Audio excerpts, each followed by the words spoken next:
ìmáàmù àgbà ìlú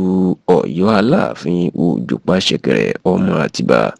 Bàbá Màájí fi ọgbọ́n àgbà ránṣẹ́ ìkìlọ̀ sí gbajúgbajà ajìjàǹgbara fómìnira ilẹ̀ Yorùbá Olóyè Sunday Adéníyì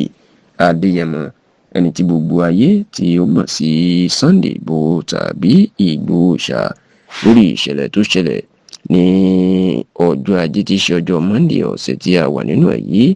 ní ìlú Ìbàdàn ní ìpínlẹ̀ Ọ̀yọ́, tí ìmáàmù àgbà ìlú Ọ̀yọ́ Aláàfin tó sì ti ń jẹ́ kó dé mọ̀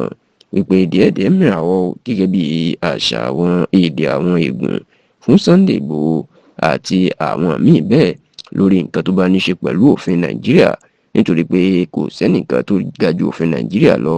ẹnikẹ́ni ò sì láṣẹ tàbí agbára láti máa tàpá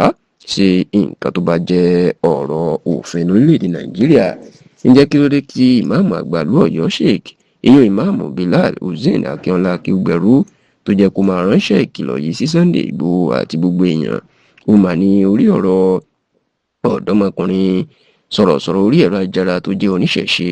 ìyẹn ìtàn ń pè ní Abdulazeez Adégbọlá, ẹni tí ìnagijẹ ń jẹ́ Tani Ọlọ́run, tí àwọn ọlọ́pàá tó fẹ́ gbé ní ọjọ́ Monday ọ̀sẹ̀ tí a wà nínú ẹ̀ yìí, tó jẹ́ pé Sunday Igboho ló lọ gbà sílẹ̀ tí ò jẹ́ kí wọ́n gbé ẹ̀rẹ̀ ti pé láti ìlú Ìlọrin ní ìpínlẹ̀ Kwara làwọn ọlọ́pàá ti ya wọ ilé Tani Ọlọ́run lọ́jọ́ Monday ọ̀sẹ̀ tá a wà nínú ẹ̀ yìí, tí wọ́n ní àwọn ti gba àṣẹ láti ilé ẹjọ́ ní ìlú Ìlọrin láti wá fagídí gbé Tani Ọlọ́run. Ẹ̀ṣẹ̀ tá a sì gbọ́ pé Tani Ọlọ́run ṣẹ̀ tó yẹ fi fagídí gbé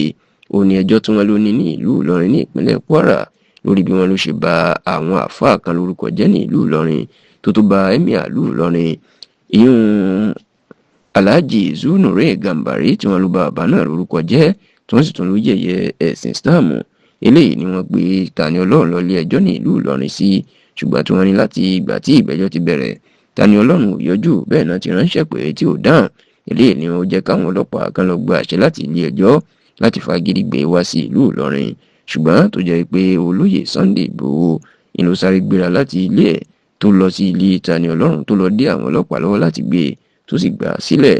Ṣáò nínú àtẹ̀jáde tí Imam Bilal Hussein Akínọlá Akéúgbẹ̀rú tó jẹ́ ìmáàmù àgbà ìlú Ọ̀yọ́ tí ó fi síta,